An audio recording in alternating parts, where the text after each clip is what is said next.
Les insectes en français première partie. الحشرات في اللغة الفرنسية الجزء الأول. Un papillon. Un papillon. فراشة. Une abeille. Une abeille. نحلة. Une fourmi. Une fourmi.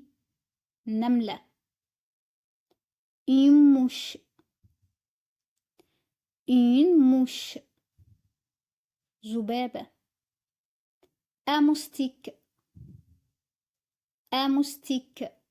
بعوضة أو ناموسة. Une coccinelle. Une coccinelle. خنفسة ملونة أو دعسوقة. Un scarabée. Un scarabée.